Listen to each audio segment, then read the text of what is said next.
morning. Here we are. It's December, the week between Christmas and New Year's. My name is Scott Stanfield, and I am the Modern Longevitarian. And I want to welcome you to today's show and welcome all the people that are here on Spirituality Gone Wild and also on LinkedIn. And let's start with this quote today. It was in the intro, in case you missed that. Let's pull this up by David Sinclair. And it says, and I pulled this from a Rich Roll podcast he was on, and it says, we all have the power with the scientific basis to actually live at least 15 years longer. There are five things that are pretty obvious and easy to do: exercise, intermittent fasting, eat the right foods. He says plant based, and we can get into that in a little bit. Get sleep and have social networks. And doesn't mean Instagram or Facebook. And he goes on and says, that's amazing. He's the author of Lifespan. David Sinclair is a Ph.D. He's a researcher at Harvard. He discovered the molecule resveratrol, resveratrol, or however you want to say it. And pretty amazing stuff. So how can we live 15 years longer? Just by exercising, intermittent fasting, eating the right foods, getting the best sleep for you, and connecting with your family and friends and community. Well, this plus the other pillars of breath, hydration or hydrate, and get uncomfortable, cultivate an ecosystem where the genes switch to from good, switch on the good and switch off the bad. It's science. It's called epigenetics. The definition of epigenetics is the study and changes in organisms caused by modifications of gene expression rather than the alteration, of the genetic code itself. This rather new understanding has transformed the way we think about genomes. What does this mean to you? It means that you have a say over the way your genes are expressed. You have you just have a say in it. Like me, if you're like me and your family's had generational expression of cancer, or maybe dementia, this is, your genes are, 20, maybe 30% of this. The rest is up to the eight pillars. Sorry, but your genes or genetic code is no longer the scapegoat, no longer the fall guy, no longer the whipping post for generational cycles of chronic disease. Okay, let's start uncovering your best self, and lifting up how you can do this yourself. And so, how many fat old people do you see? Not many. There's a reason for that. And the first order of business is making your scale smile back at you. Now, I have to first admit that don't have a scale, right? And haven't owned one in a long, long time. And there's multiple reasons for that. And I don't even go by BMI, because BMI is something that doesn't really that doesn't have a let's see here. Hey Gary, Melissa, how are you guys doing? Welcome for listening on LinkedIn. So what happens if you put on any muscle in the modern day? You're going to your BMI is going to be too high. Like I'm 24, 25 on the BMI with 12% body fat. Well, the BMI doesn't is kind of a lost thing. And if you in muscle, but per size, right, weighs more than fat. So therefore you could be putting on more muscle. That burns more calories than fat too, which is why you should put on some muscle so you can burn more calories just by breathing, just by being around, right? So scales are not the best way of going about this. I think body fat percentage is the best possible way that you can go about determining what your optimal weight should be. And so we'll get into that here in a second. But so the first thing is that how many, and I asked this question, how many fat old people do you see? Not many. And there's reason for that. The first order of business is making sure your scale smiles back at you. Did you know that 70 to 80% of weight loss is diet? It's not exercise. People put exercise first, but you can easily out eat a bad diet can out eat a really good exercise program. And so the first place that we start is specifically with intermittent fasting. And now I'm going to say this: you can intermittent fast without changing your diet, unless you're driving, you're picking up dinner through the drive-through, and junk food is a staple in your diet. That's the first thing you need to change. I'm doing tons and tons of research right now on organic food and the importance of avoiding glyphosate in our diets. And it's everywhere. It's in our water. It could be in capsules in the supplements that you're taking. You think you're doing good. And so glyphosate is the brand name you probably recognize as Roundup. It's in more produced in China than any other parts of the world now, and more is used in our yards and neighborhoods to kill weeds than is used on crops. But here's another thing I just figured out too and learned is that you can have non-GMO wheat that has glyphosate in it because you can only harvest wheat once it dies, right? Once it turns brown, right? We've seen all those wheat fields in the farmlands on TV and things like that. So you can have a non-GMO wheat that you need to harvest, and you spray it with glyphosate, it kills it. And then here's another kicker: 20% of the, and this I heard this from Dr. Perlmutter, 20% of the calories consumed by Americans is from wheat or in grains, and they have glyphosate on them, even though they could be considered non-GMO. So we have to be extremely careful about this. We can get into that deeper at another point. But intermittent fasting. Now I want to list off 10 evidence-based health benefits of intermittent fasting. Let's check on another couple of things here. Let's see here. Radiance, I've just started this past year fasting. Radiance, I've been intermittent fasting for 9 years. Next, let's see, I think it's going to be next month. Next month will be 9 years I've been intermittent fasting. So thanks for tuning in. And so let's 10 evidence based. I don't want to get deep in the weeds here, but number one is that intermittent fasting changes the function of cells, genes, and hormones. Number one, it lowers insulin. This is the whole science of weight loss. Right here, this first bullet point is absolutely it. If insulin is high for whatever reason, could be that you worked out in a very stressful workout, and there's a release cortisol. There's an insulin cortisol correlation that does that. There's high glycemic foods, which we mentioned, are simple sugars, fruits, pastas, breads, grains, any times like that. You could have not gotten enough sleep, which releases insulin as well. And then even other types of stress that release cortisol doesn't have to be workout, could be stress at work or home or any of those other places, or driving to work. Right. So as long as insulin's high, your signal sent to your body is to store fat. When your insulin goes down, your body will facilitate burning fat. Also, so insulin goes down, human growth hormone goes up. A thing called autophagy can step in, and that is called cellular repair, where your body's eating the cells that are damaged and replacing them with gene cells or healthy cells, and then gene expression. There are beneficial changes. This is the whole thing. Gene expression is the whole thing we're talking about, epigenetics.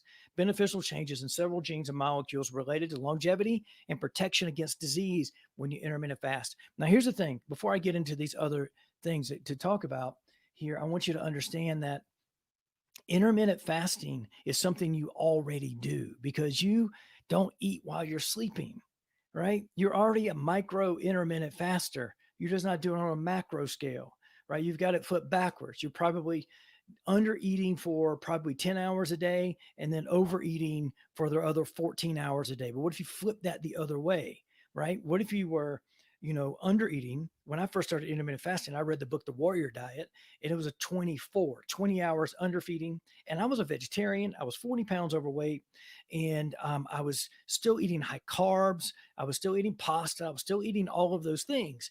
Bananas was my snack. I was still eating all of that stuff. I wasn't keto. Keto didn't come until 4 years after I'd been fasting. So don't think keto is like the keto, like how Scott solved this whole problem. No, I was had already lost the weight. It was intermittent fasting that was the key. So this is the thing, right? Because what happened is that if you were stressed and you're eating breakfast early in the morning and then you're eating a late night ice cream snack, what happens is, and you're eating 3 meals a day and eating snacks in between, and your snack may be banana or fruit or something like that. Basically, you're doing this to your insulin. You're just like keeping your insulin up, just like this. Okay. And what it has, signal, store fat, store fat, store fat, store fat, store fat, store fat. It takes 13 hours from when the signal spiked to go all the way down to where the point where it says is okay to burn fat. 13 hours, whatever that is, 13 hours, right? 13 hours. So think about that. That means that if you have your last meal, let's say 8 o'clock at night, some people even say 7 o'clock. It's just got to be 2 to 3 hours before you go to sleep. But let's say 8 o'clock at night, 12 hours, but 8 o'clock in the morning, right? You got till 9, right? Now, if you to before your signal switches over to says it's okay to burn fat. So this is the whole key to weight loss. Is just this one simple thing. Now, what happens is if you have breakfast like oatmeal or cereal or put sugar in your coffee at 7 a.m., you never made it to the 13 hours. Signal spiked again. Okay. Then you go have lunch, even if it's a late lunch, right? You got to get to 8 o'clock at night before the signal switches over. And you go and you have a salad that has balsamic vinaigrette on it, that has sugar in it, and you have a croissant with it with honey glaze on the top of it. Or there happens to be, sugar in the blue cheese dressing that you don't know about, or a sugary marinade on the salmon that you had, the honey glazed salmon, or and then you go home and you have or in the afternoon you have another cup of coffee with a chocolate chip cookie or three, like I used to have every day when I was a director of food and beverage at a hospital, because they made cookies every day to go out to different places in the hospital, right? Spiking it again, right? Then you go home and you have pizza or pasta or rice with your sushi and you think you're eating healthy. But what happens is you are eating healthy, but you're not giving your body a chance to actually allow the insulin to go down, right? And that's the key to weight loss. No matter male, female, no matter what, right? That's the key that has to happen. Insulin has to go down. So it sends the signal that it's okay to burn fat versus store fat. So if you keep sending a signal that all your body's going to do is store fat, that's what's going to happen. So you got to change the signaling. Okay, and intermittent fasting is the fastest way, no pun intended, to do that. All right, let's go over some other evidence-based. And this is from healthline.com. I'm reading this. So bottom line, when you fast, insulin levels drop and human growth hormone increases. Your cells also initiate important cellular repair process that change which genes they express. Genes they express, genetic expression. Intermittent fasting can help you lose weight and belly fat, which is the most important piece of the puzzle here, because your waist to hip ratio, your belly fat, the more you have, the more likely you are to have chronic disease. So this is so important that you can do that. The people also lost. Let's see. According to a 2014 review of the scientific literature, intermittent fasting can cause weight loss of 3 to 8% over 3 to 24 weeks. This is huge, right? The people also lost 4 to 7% of their waist circumference, which indicated they lost lots of belly fat, the harmful fat in the abdominal cavity that causes disease. Super important. Number 3, intermittent fasting can reduce insulin resistance, lowering your risk of type 2 diabetes. Now, Dr. Jason Fung, I love Dr. Jason Fung. A super huge fan of his. He wrote The Complete Guide to Fasting and inspired me to do a 21-day fast. And he's a kidney doctor, went to the University of Southern California, now practices in Canada, is curing people of type 2 diabetes with water fasting. I'm not suggesting that or any of those type of things. By the way, I'm not a doctor. I'm a dietitian. I'm not suggesting any of those things unless you become one of my coaching clients, and then we'll go down that trail. But this is for informational purposes only. So you can lower your risk of type 2 diabetes by intermittent fasting. So number 4, intermittent fasting can reduce oxidative stress and inflammation in the body. Oxidative stress. If you missed it, last week on Tuesday before the holiday, I actually interviewed Rusty Cottrell, and we talked about the connection between oxidative stress, aging, and disease. And intermittent fasting can reduce that. And so there's a reason why David Sinclair, Ph.D. from Harvard, author of Lifespan, puts intermittent fasting, or put your body into a wanting state, or get a little bit hungry is another way he says it, every day for as long as you can, right? It does all of these things. So oxidative stress is one of the steps towards aging and chronic disease. It involves unstable molecules called free radicals. We've heard about these. We take antioxidants, shove in our face full of blueberries over and over and over again to try to get more antioxidants in our body, taking the vitamin C, the vitamin D, the vitamin E, all those things. But what happens is that your body can produce more antioxidants than you can ingest. And one of the ways to do this is intermittent fasting. Studies show that intermittent fasting can reduce oxidative damage and inflammation in the body. This should have benefits against aging and develop of numerous diseases. Number 5, intermittent fasting may be beneficial for heart health. Heart disease is currently the world's biggest killer. There's so many things. It could be a soul. I'm studying now the work of Dr. Stephanie Seneff, and she's looking at things called like sulfur deficiencies and things like that that could be the cause of heart disease. But also another big reason for this is dehydration. Right, dehydration could be a big piece for this because your blood could be thicker than it needs to be, and it's harder for your heart to pump this. Cholesterol, in my opinion, is not the enemy here, or saturated fats. I've been keto for 5 years.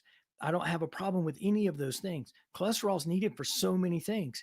If you put sunscreen on and you're blocking sun absorption, then your body can't convert cholesterol into vitamin D. Well, how important is vitamin D? It's one of our biggest deficiencies. And even with COVID in this time, one of the people who are low in vitamin D are the ones that actually could have the hardest problems with COVID. So, and I live in the mountains. It's snowing here. You can see I got a long sleeve shirt on today. It's 16 degrees last night, so it's not like I'm running out to go get a whole bunch of sun today. So I get that we may need to supplement vitamin D. But what if what if you can get yours from the sun naturally? What if the sunscreen is actually causing all the problems with skin and skin cancer? They just think about that for a minute, right? Think about that. So, but I just want to say heart disease can be caused by multiple things, but intermittent fasting can help with that. Let's see what the details are on this, right? It's known it is known that various health markers, so-called risk factors, associated with either an increased or decreased risk of health. The bottom line: studies show that intermittent fasting can improve numerous risk factors for heart disease, such as blood pressure, cholesterol levels, triglycerides, and inflammatory markers. Okay, number 6, intermittent fasting induces various cellular repair process. All right. When we fast, the cells of the body initiate a cellular waste removal. This process is autophagy, which we talked about earlier. So this can help with several diseases, including cancer and Alzheimer's. And so super important for that. Number 7, intermittent fasting may prevent cancer. We just went over this. There's human studies that are needed on this, but for animal studies, they have intermittent fasting has prevented cancer in animal studies. Number 8, intermittent fasting is good for your brain.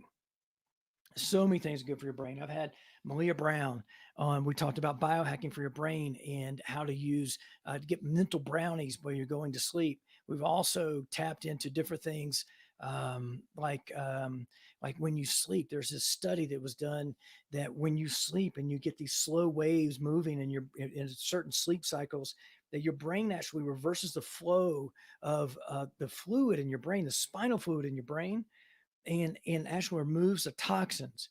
Dave Asprey talks about this. One of the reasons why he takes activated charcoal when he sleeps to help remove these toxins. When you get headaches, it has a lot of times to do with dehydration and toxins in your brain. So, what is good for your body is also good for your brain. Intermittent fasting improves various metabolic features known to be important for brain health. It reduces oxidative stress, reduces inflammation, reduction of blood sugar, and insulin resistance. I think I see a theme here, right? So, it also, especially at the 24-hour mark, Dr. Mindy Peltz, which I had on the Modern Longevitarian podcast, not on the live show yet, but on the podcast, talks about BDNF, which is basically brain fertilizer, is released, especially when you get to a 24-hour fast. It's a brain-derived neurotrophic factor. And so what happens is it basically is stem cells for the brain that are created and produced just by fasting. Think about that. I was told as a kid that like if you drink or smoke or you stay up too late or any of those things, you're going to burn brain cells and you never get a chance to grow them back, right? They're gone forever. Not the case. You can actually grow brain cells by fasting. That's super, super crazy. Intermittent fasting may prevent Alzheimer's disease. It's the most common neurodegenerative disease, and there's no cure for Alzheimer's. So preventing it from showing up in the first place is huge. A study in rats shows that intermittent fasting may delay the onset of Alzheimer's disease and reduce its severity. So bottom line on this one is that's that, right? It protects against neurodegenerative diseases like Alzheimer's. And number 10, this is evidence-based facts that are done from studies that prove that intermittent fasting is the way to go. Intermittent fasting may extend your lifespan, which is the whole point about being a longevitarian, right? And help you live longer. One of the most exciting applications of intermittent fasting maybe is ability to extend lifespan. Now, there's a correlation to this, and it goes back to um, it goes back to this, right? Benakar, what's up, my man? How you doing? Thanks for joining us on LinkedIn. So let's talk about this for a second.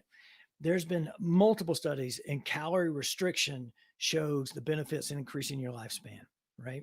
So, um, and so what happens is that you can intermittent fast and get the same benefits of calorie restriction and help it benefit lifespan. Now, here's the thing. When I started the Modern Longevitarian, the idea for the Modern Longevitarian, when I bought this domain name 9 years ago, was about extending health span. And I don't think there was even such a word then that we didn't even, wasn't even in the vernacular. And it rarely is now used. And a lot of people don't understand it. But basically, I would say I want to extend my prime years out for decades. And that was really what the focus is extending the prime years out for decades. And and so in a way, so what happens is if you feel better today, right, and you're working on feeling better for tomorrow, you're going to extend your health span and your lifespan by focusing on these things. Let's make sure we didn't miss anything on number 10 here. Um, and basically is this. In some studies, the effects are quite dramatic. In one of them, rats fasted every other day, lived 83% longer than the rats who weren't fasted. Now, here's the thing. I just mentioned earlier that this is all about epigenetics, right? So think about how your genes have to express themselves differently when you are fasting for 16, 18, 20, 24 hours versus when you're eating all the time, 3 meals a day with snacks included, and only have this micro. When I say micro, you only are not eating while you're sleeping and in between meals, right? So what happens is that what if you could extend and flip this on its head and go longer without eating, right? Because our bodies are actually have a mechanism designed in them that where we're designed to store up fat and then we can switch over and burn that fat. It's called ketosis, by the way. And keto diet is not a fad diet. It's been around for as long as humans have been around. This I didn't make this up, and it's not a weight loss fad. It's been around for a long time. In the 20s, it was prescribed to, and still is today, prescribed to kids that are non-responsive to seizure medication because the ketones pass the blood-brain barrier once they're produced by the liver. Fats converted into ketones. Ketones is a fuel, an alternate fuel, if you will, for the body, right? That we carry on ourselves. Let's say this: I weigh 170 pounds, and I'm 10% body fat. Okay. That's 17 pounds of fat. We've done the math, right? We know that a pound of fat is 3,500 calories because the old way of doing this, of losing weight, was to take 500 calories as a deficit every day. So eat 500 less than you spend every day. And in a week, you'll lose a pound. Simple, right? Simple math. 3,500 calories. 500 times 7 is 3,500 calories. Well, even at 10 pounds, right? At 10 pounds, right? At 3,500 calories, right? That's 35,000 calories. You divide that by, if I'm spending 2,000 a day, right? I got some time that I could go. So what happens is there's two ways to get into ketosis. You can eliminate carbs from your diet, right? And get your body into ketosis, or you could just fast long enough to get into ketosis. It's called metabolic flexibility. And so I was getting into ketosis when I was fasting for 20 hours, and that's how I lost the 30 pounds. I worked 10 pounds off by doing P90X in a month. And then in 1 week, by doing a 24 intermittent fasting protocol, I lost 7 pounds. Some of that was probably water weight because I was tricking over into ketosis before the last 4 or 5 hours before I was going home and eating dinner. Right. And so it's really an interesting dynamic when you realize is that, you get into ketosis by fasting, and you can do that every single day. And so I'm going to say, hey to Wendy, I lost my appetite a few years back. So fasting's been easy for me. Let me tell you one of the things, Wendy, that fasting did for me. When I read this book and it said I could skip a meal, I could choose breakfast or I could choose, and I was not going to eat lunch, right? But I could, doing a 20-hour fast, and I was not going to eat breakfast or dinner, right? I could choose one or the other. It gave me permission. It gave me permission to not eat breakfast And I never wanted to eat breakfast, even as a kid. Parents, I probably could bring it on here and have them, Mom, what was it like trying to get me to eat breakfast? She's like, well, it was hard for you to eat breakfast. I remember like going traveling with my dad on the weekends, going to the racetrack. Son, you got to eat breakfast. You got to eat breakfast. Dad, I'm not hungry. Dad, oh, you got to eat breakfast. Most important meal of the day. Most important meal of the day. Most important meal of the day. It is most important meal of the day. I don't have mine right now until 2 o'clock in the afternoon. You can have your breakfast at any time that you want. Or like my friend Bob Wholesale, 78 years old.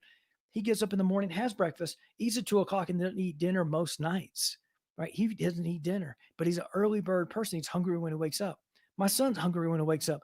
He goes straight in and makes a smoothie every morning when he wakes up. I don't do that. Right? I'm not hungry. Had a cup of coffee this morning. Had a bulletproof coffee, and so that's all I've had. Right? So Wendy, you're right. You like if you lose your appetite, you're basically tapping into the natural rhythms of your body and eating when you're hungry.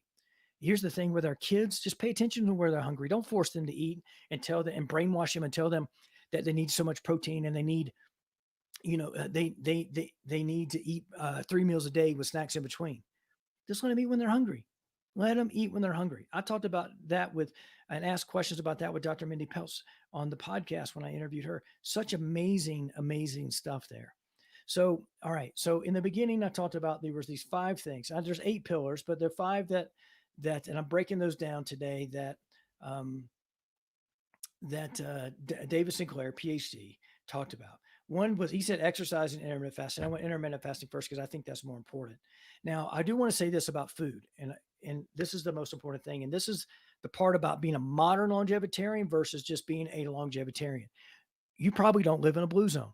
And if you do, that means you live in Loma Linda, California, you live in Okinawa, Japan, you live in some little small area of Costa Rica, a small island called Ikara in Greece, or Sardinia, Italy. If you don't live one of those places, you live in a modernized world, most likely, if you're getting this show right now. And therefore, you have to deal with some modern, real world problems, right? And wow, congratulations, Wendy. You changed your eating habits and you lost 72 pounds. That is absolutely amazing. Another and the thing is that this is sustainable and you can keep it off. I struggle with my weight, lost 40 pounds.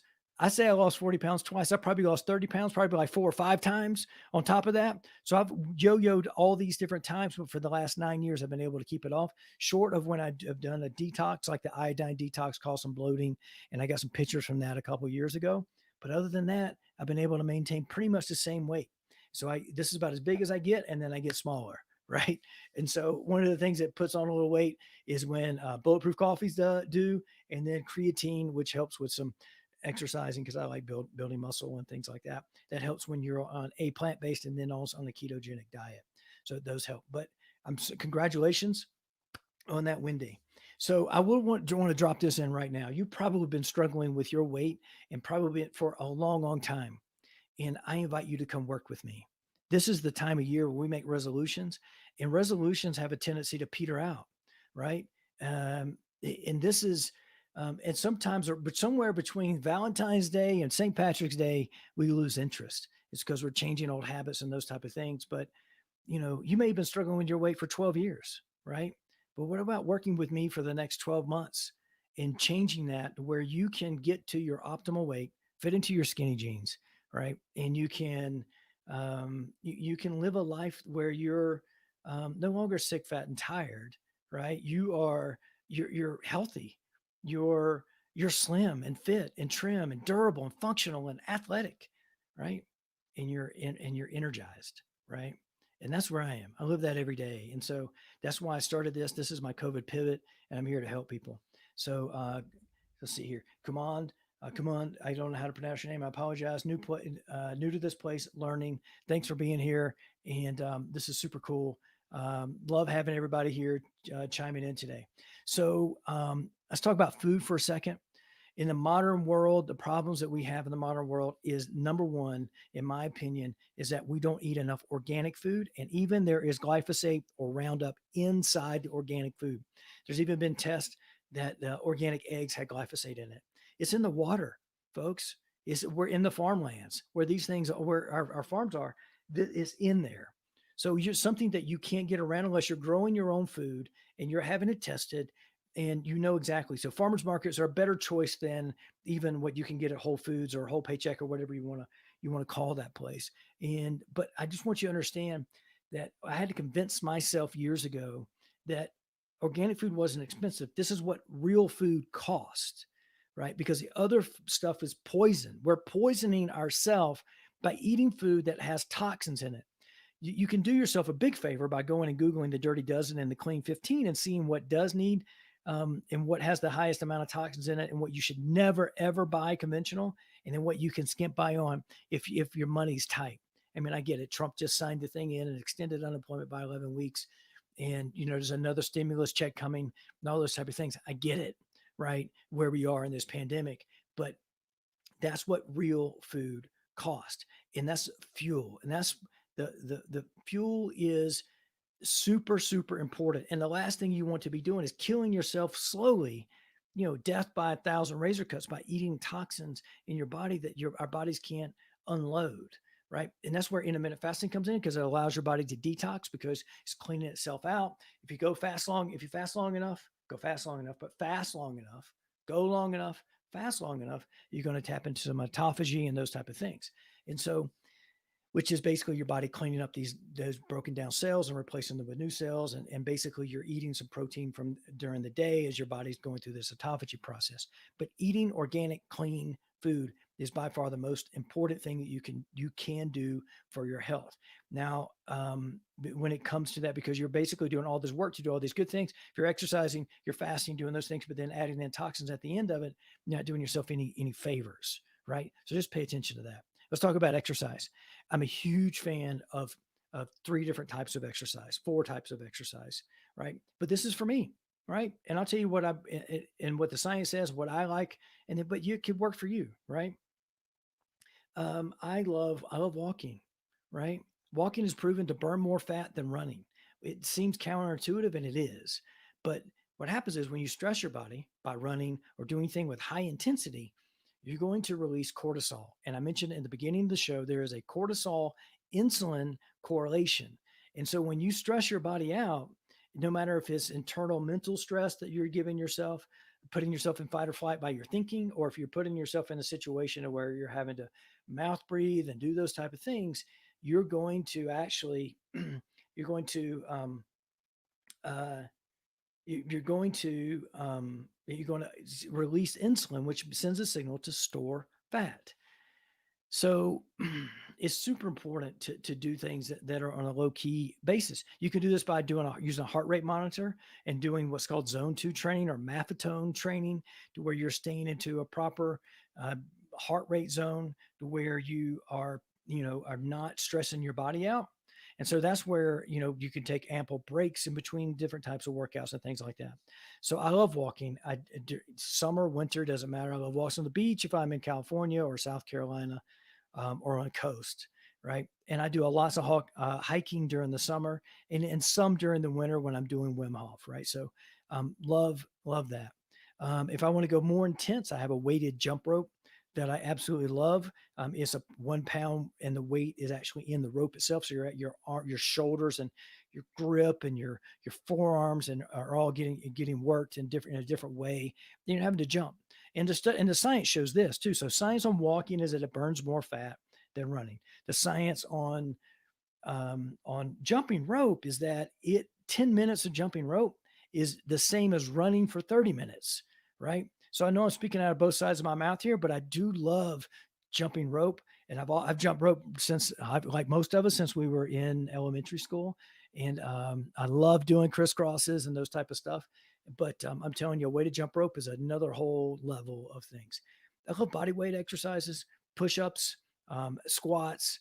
And so I haven't been so secretive about by the time I turn 50, which is just over a year from now, that I want to be able to do a planche push up, basically push up without your feet on the ground, which is and then pistol squats with both legs. So I'm progressing for that.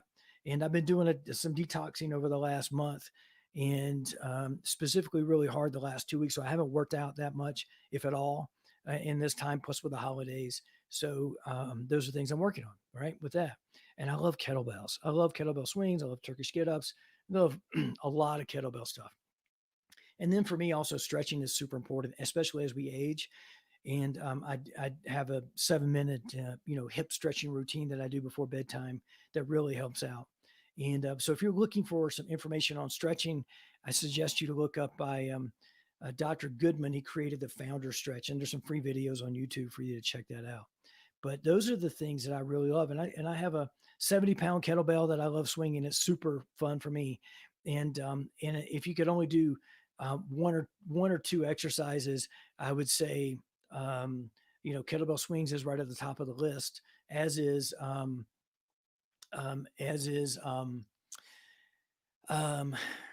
as is push-ups, pull-ups, and squats. Those are there if you do a minimum effective dose exercise. Wendy, what are my thoughts on yoga? Well, I call my 7 minute hip stretching exercise man yoga, right? But it's men and women should do it. Hips are so important. Love yoga. It's part of the P90X program I did years ago, and it can build tremendous amount of strength and flexibility, and also some mindfulness in there as well with the breathing and those type of things. There are times that when I've done yoga that I've never left that mat and sweat is just dripping and pouring off of me. I'm just a type A driven guy, and yoga isn't always on a top of my list of things. Like I said, I do elements of it at night before I go to bed, stretching. And so, if it's for you and it's what you enjoy doing, that's what I encourage you to do.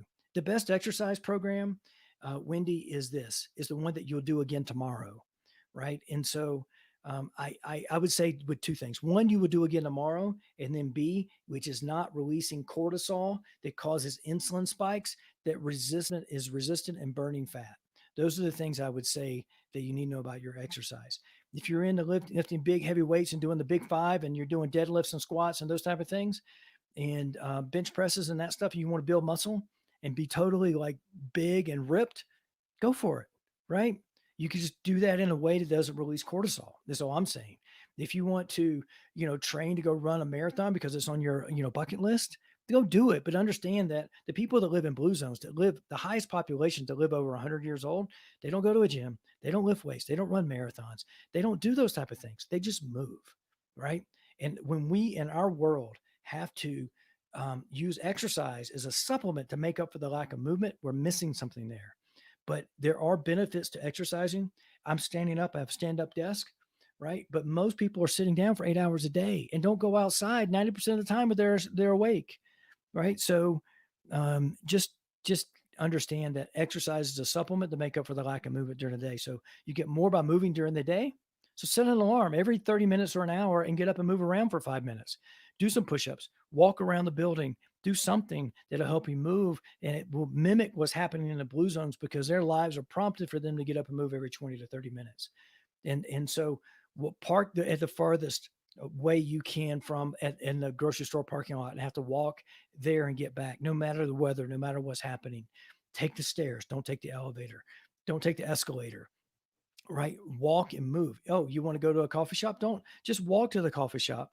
Do those type of things that are so beneficial. So movement is so important.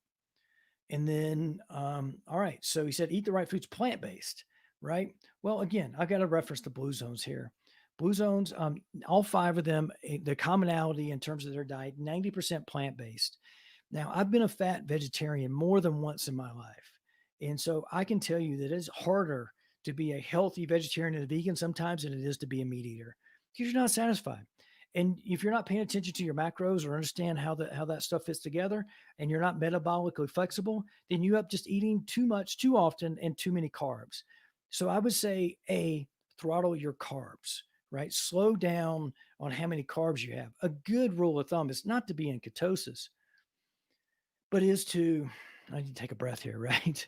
But is to, like, let's say that if you had the same amount of carbs in grams for your weight. So I was eating 300 to 400, maybe sometimes 500 grams of carbs a day, but weighing 165, 170 pounds, I could cut that down by more than half, right? So the same thing for you. I don't know what any of you weigh out there that are watching, but you could do that. If you don't want to count your calories or your macros, then eat carbs last. Start with a salad and be mindful of what's on your salad, right? then have cooked meats and vegetables or cooked vegetables, right? And then have carbs if you need them at the end as a dessert, as kind of a carb controlling way of doing this. And if you're going to be fasting during the day, maybe having a snack of, nuts or a banana like I did when I started doing the warrior diet. Just, understand that that's a banana has 100 calories and 25 grams of carbs. It does. It's got some fiber in it, which is really cool. But the reason that you need to eat mostly plants and be, plant based, or, like I'm 90% or more plant based a lot of times. I did cook a brisket yesterday, and I do buy an organic, whole foods chicken every once in a while to make life easier on us.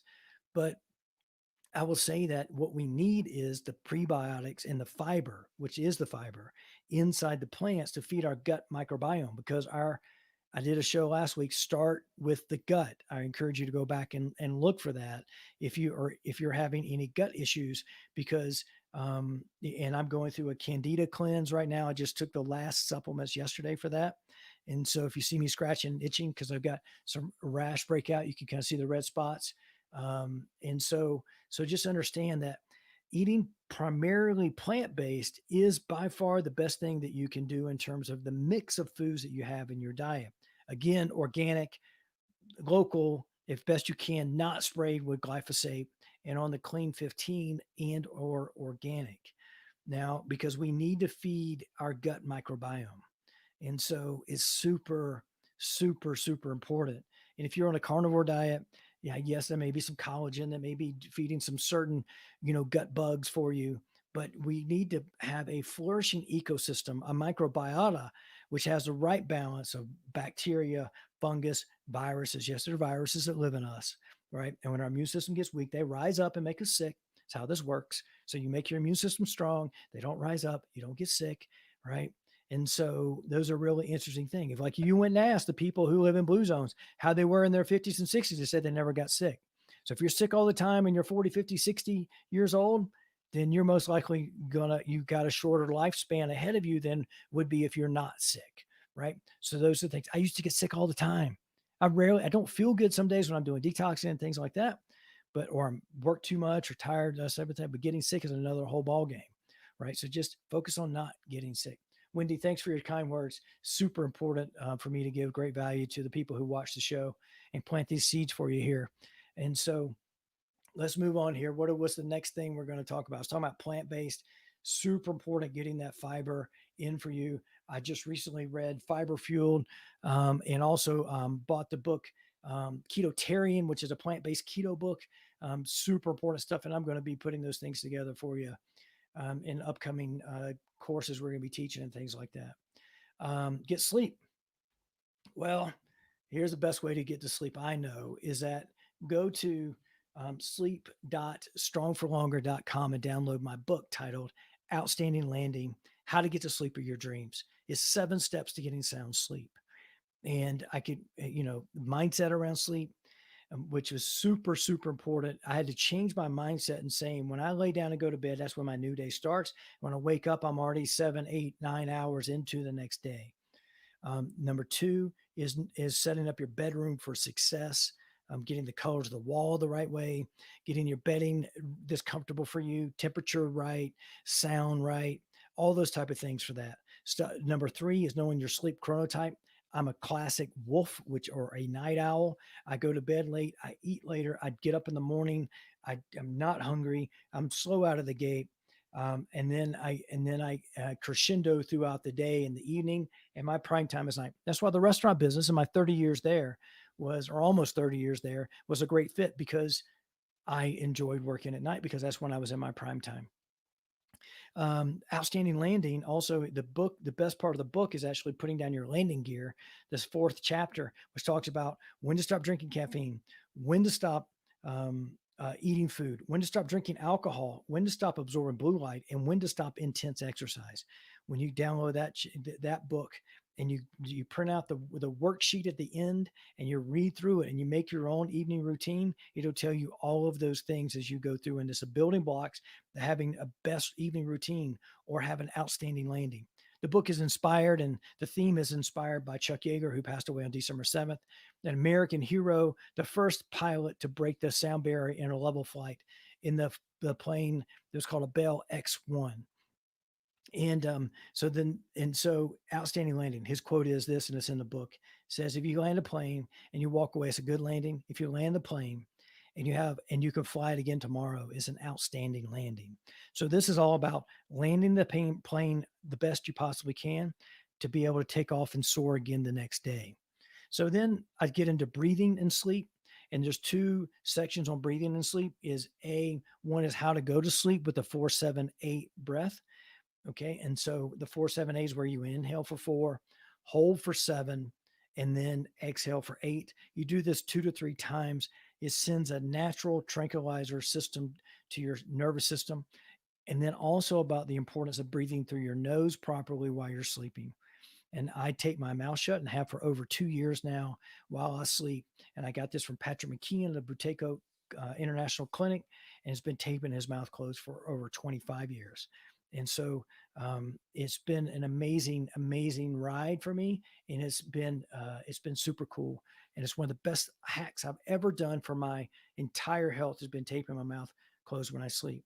And then another one is about clearing the runway, which is basically the biggest reason we can't sleep at night is because of our thoughts. And so getting those on a piece of paper and allowing that to clear our runway so we can then have our landing gear down at the right time and land, and then we can have the best night's sleep and then have the best day tomorrow, and then building momentum in that. So those are 7 steps to building a sound sleep. It's a great book. It's 44 pages. It's a short read. In it, there's either one or two things going to happen. Either you're going to get a lot out of it, or you're going to fall asleep because I bored you to death. One of the two, you're going to fall asleep. And I recommend just go downloading that. Again, it's at sleep.strongforlonger.com there. And then, all right, let's see what the next thing. Oh, and then connecting. So this is the last section that was of the 5 of the 8. And we can cover more of these later, but this has been a super impactful show already. And let's see here. Let's see. So the next thing is connecting. And this is a late arrival in the pillar system for the modern longevitarian. And there's a couple things. I wrote connecting or get connected as a pillar, initially talking about earthing. And but this is referring to so when I say connecting, I mean about physically touching the planet Earth to get the negative ion charge. And most people don't realize that there are like 10,000 lightning strikes on our planet, every minute. I mean, it's like just an amazing amount. What happens is we live in a battery, and the battery is basically planet Earth. The upper atmosphere is a positive charge, and the planet is a negative charge. And basically, when we touch the planet Earth with our bare feet, what happens, right? We get the negative charge from there. And they actually proved this with voltmeters and all these different things. My wife and I both have pillowcases that have a plug that go into a grounding element of the wall in our electrical receptacles. And what happens is that I notice, like, if I turn over, sometimes it'll shock me because I got a positive charge from the static electricity and releases it and you get your ear shocked by static electricity in the middle of the night. It's kind of an interesting wake up call, but that happens. But what David Sinclair is referring to, and this actually goes back to the blue zones, right? And where community and connection with your community is a huge, huge piece of the puzzle when it comes to our longevity, our health span, and our lifespan. And so, first off, I'd say family, because we're at stay-at-home orders and we're during a pandemic and all those things. So, connecting with our family, you can connect with your family and friends, also extended family and friends, through a Zoom call or something like this, where you're staying in touch with them, and then connecting with your community. And that is harder to do right now. But you can go on hikes and stay 6 feet apart from people. Go and walk on the beach and stay away from people if you really wanted to. So connecting is such a huge piece of the puzzle when it comes to our longevity. So I encourage you to connect with Earth, connect with your family, connect with your friends, connect with your community. It's so important. So other ones I've covered some breathing things already, and we're not going to get in that. But let's talk about net hydration. This is a bonus section in the sleep book, but I'm going to cover this right now. And I'm a little thirsty. My throat's getting dry. I've been talking for 52 minutes straight, and I'll have to wrap this up in a second and go grab me big old glass of water. Right. So, like for instance, that cup of coffee I had this morning, only 80% because of the caffeine in it, 80% of that was absorbed. Do you know that when you drink alcohol, I drink alcohol, everybody drinks alcohol, your urine production is increased by 10-fold, 10 times. So if you break the seal, you go to the bathroom, you're losing your body's trying to get that toxin out, right? So what happens is that you your net hydration goes down by 1.5% on average for every alcoholic beverage you have. And sometimes even with whiskey or an aged liquors, it's even like 300%.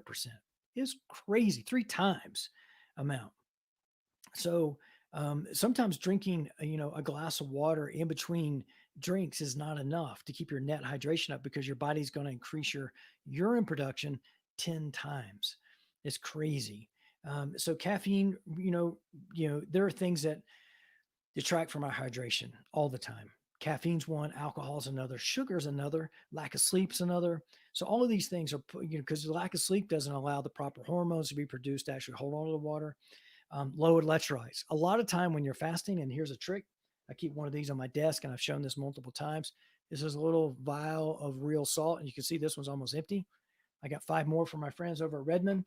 Should be linked where you can buy your real salt, and it's an affiliate link.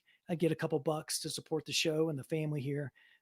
But the thing is that we're low on electrolytes a lot of times. So if you're fasting, putting a little salt under your tongue will is what you're really hungry for, and that electrolyte, the salt and the minerals in there, and those micronutrients will curb your appetite because what you're really hungry for is some electrolytes and some water, not really that double bacon cheeseburger or with fries or whatever you're looking to get. Right, for me it's about a truckload worth of pistachios is where I start, but there's salt on those, which is what happens. So when you're craving salty food, you're really craving the salt. Right, if you're craving bacon, you probably need the salt, right? I know bacon tastes good and it's the gateway meat for vegetarians, but I get it, right? I totally get it. My point is this, right?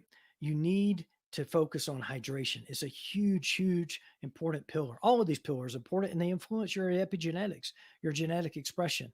And you have control over this. You have control over your exercise, your intermittent fasting. You have control over your sleep. You have control over your stress levels. You have control over your breathing, right? And I would say there's one thing about breathing, if I'd get back to that one thing, is that nasal breathing is by far the most important thing you could do about your breathing. Your nose has 30 to 40 functions. If you're like 70% of Americans that are breathing through your mouth, then you're missing all the benefits of that, one of being nitric oxide. And so that's a huge piece of the puzzle that will lower inflammation for you and help in so many different ways with your health. But hydration is important. And then the let's see, what's the other one? Let's see here. What's the other one? Hydration. Oh, get uncomfortable. That's the last one. And I'll cover this real quick. Get uncomfortable is not about getting out of your comfort zone mentally, but out of your comfort zone physically, meaning that we live in a thermostat driven world. You may, you know, have a remote start on your car so you can crank it up and warm it up while you're waiting in the house, and you put a jacket on for those 10 steps between you and where your car is. You're not actually having to be cold outside, right? And then you park in a parking garage, or you're wearing that coat the whole way to work, and then you have that coat on when you get to work, and you leave it on when you get there. And there's a thermostat at work, and or you're working from home and you never leave the house, right? And you live in this 70-degree thermostat driven life the whole time, and you're never creating any positive stress for your body. Positive stress is so important, right? Because what happens is that if you get a little bit cold from time to time, right? Maybe taking a little bit colder shower than you used to, or going outside without a jacket on, or wearing shorts during the, if you're in California and it gets 69 and you're wearing shorts out versus wearing full winter gear, right? Which is pretty, pretty amazing. Hi, Chef Victor. How are you? Thanks for being here today. Or the benefits of like what Dr. Rhonda Patrick has shown with using this these saunas that are the Finland style or Finnish style saunas, right? And it's this so important. It can they found that like endurance athletes by going in the sauna can increase their time to exhaustion by 32%. I'm not sitting here trying to say, hey, I need to be an endurance athlete and increase, but I'd like to be a little bit more functional, a little bit durable. If the shit does hit the fan, that I can do more or even more in my workouts to increase my health span and my lifespan, right? And so those are super, super important. Do you know that a cold shower a day is worth 9 pounds of weight loss in a year? Wow. A cold shower is worth 9 pounds of weight loss a year. So if I stop taking cold showers, I'm probably going to gain about 10 pounds, right? Because of the uh, the thermo effect, my body having to warm myself up. You can convert, you know, white fat, the jiggly stuff, into brown fat, which has more mitochondria in it, which actually burns calories by being exposed to cold. Right. So there's so many benefits to getting out of your comfort zone that you can tap into and make your body stronger for longer or strong for longer. That's the reason I have the website strongforlonger.com. It takes you modernlongevitarian.com. And so which is hard to spell and hard to say sometimes. And I'm reintroducing this word back into the world. That was actually around from the 1860s. And it was in a book called The Living Green, volume 124, and basically talking about someone who was over 100 years old and how there were these over 100-year-olds called longevitarians. And I came up with the idea for longevitarian, and I didn't know the book. It just came to me out of the blue when I was working out one morning 9 years ago. And so I've been on this trail for a long, long time. And some of you may be new to the show and don't know this, but I've been a health nut for a long time. I lost my way when I first got into the restaurant business and gained a bunch of weight. I've lost 40 pounds at least twice, and that's on record for that. But this trail that I'm on was really inspired by my parents. Both of them got cancer at age 55. My dad got prostate cancer and had to go through chemo and surgery. My mom had uterine cancer and had to have surgery and have a hysterectomy to have that taken care of.